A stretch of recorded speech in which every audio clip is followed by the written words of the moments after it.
Stable रहेगी, stable रहेगी जी। वो तो बार बार कह रहे हैं, हाँ हाँ वो तो बार बार यही कह रहे हैं भी इसकी जो वैल्यू है स्टेबल ही रहेगी। और इसको as a digital currency, digital currency का मतलब यही होएगा ना भी जो भी वैल्यू से अपने अपने वैल्यू बनाएंगे।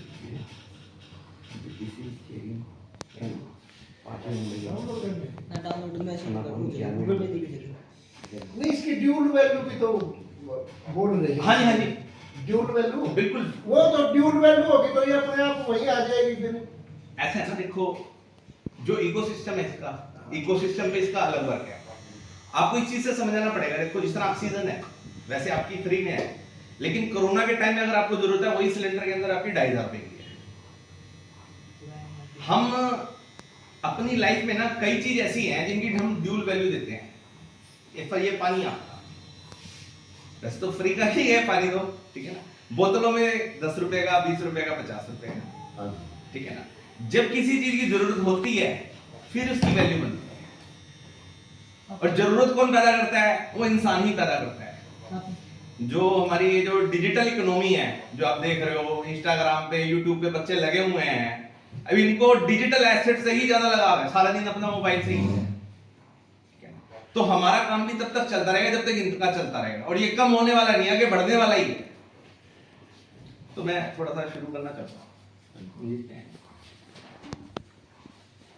5.5 साल पहले अपने बड़े भाई मनदीप गुप्ता की गाइडलाइन में मैंने ये प्रोजेक्ट लॉकडाउन के दौरान जो है मैंने शुरू करवाया था।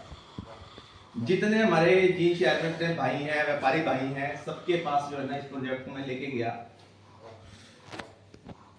ये जो प्रोजेक्ट है, स्टैनफोर्ड यूनिवर्सिटी साइंस के जो स्कॉलर हैं, जो स्टार्ट एक्स नाम से जो नॉन प्रॉफिट ऑर्गेनाइजेशन है जो चलाते हैं, डॉक्टर निकोलस, जो आप ये कंपनियां देख रहे हैं, माइक्रोसॉफ्ट, गूगल, एनवीडिया, अमेज़न, जो इनके सीईओ हैं, ये सारे के सारे यहाँ जो है पढ़ के जो है निकले हैं।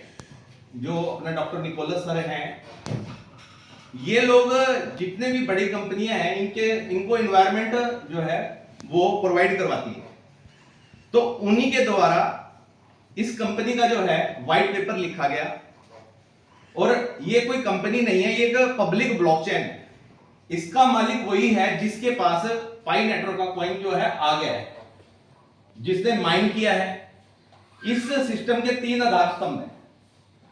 पहला कोर टीम, दूसरा डेवलपर, तीसरा माइनर जो आप लोग, जो इसकी मार्केट के अंदर वैल्यू बना रहे हैं।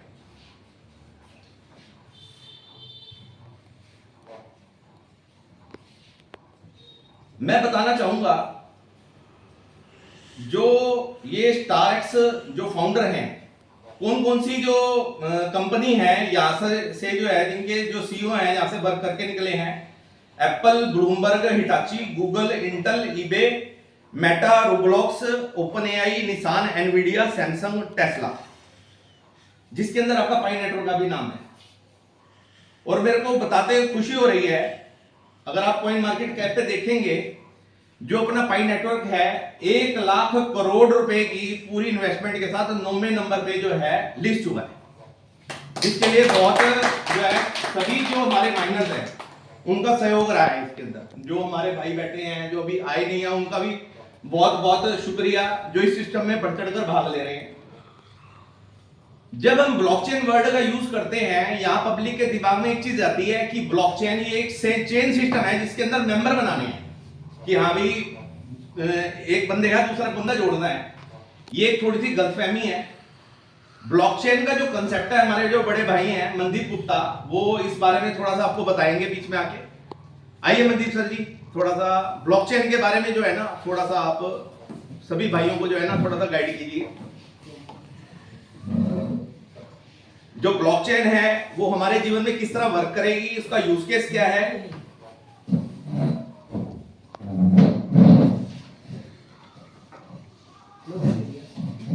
यही से बता दो। हाँ, यही से बता। नमस्ते सर, मैं आज आपको ना ब्लॉकचेन के बारे में बताने जा रहा हूँ कि जो ब्लॉकचेन है वो एग्जैक्टली है क्या। ब्लॉकचेन एक टेक्नोलॉजी है जो कि असल में एक डिसेंट्रलाइज्ड डाटाबेस है। जैसे कि आप बैंकों में जाते हो, आप पैसे डिपॉजिट करते हो, तो वो जो ट्रांजैक्शंस हैं उसका रिकॉर्ड एक सेंट्रलाइज सर्वर पे रखा जाता है। यानी कि जो रिकॉर्ड गया वो बैंक का जो मेन हेड ऑफिस है वहाँ के मेन सर्वर पे है, वहाँ मैनिपुलेशन पॉसिबल है। जबकि जो ब्लॉकचेन है वहाँ क्या होता है, जो डाटाबेस है वो इंडिविजुअल के पास ना होके डिसेंट्रलाइज्ड वे में स्टोर किया जाता है। तो इस तरह से जो ब्लॉकचेन है वो काम करती है, जहां पर आपका जो इंफॉर्मेशन है मल्टीपल ब्लॉक्स में होता है और उसको वैलिडेट करने के लिए अलग अलग वैलिडेटर्स काम करते हैं। अब लोगों का ये मिसकंसेप्शन है कि जो ब्लॉकचेन है वो सिर्फ क्रिप्टो करेंसी के केस में यूज होती है। इसकी बहुत सारी एप्लीकेशन है ब्लॉकचेन की। क्रिप्टो करेंसी ब्लॉकचेन की सिर्फ एक छोटी सी एप्लीकेशन है, इसके अलावा भी बहुत सारी एप्लीकेशन है ब्लॉकचेन की।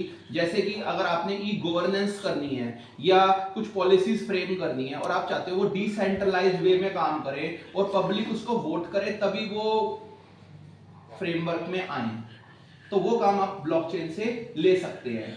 एग्जाम्पल के तौर पे यहाँ शहर में सड़कें बनी हुई हैं, ये सड़कें बन चुकी हैं या नहीं बन चुकी, इसको अप्रूवल कौन दे रहा है? एक इंडिविजुअल।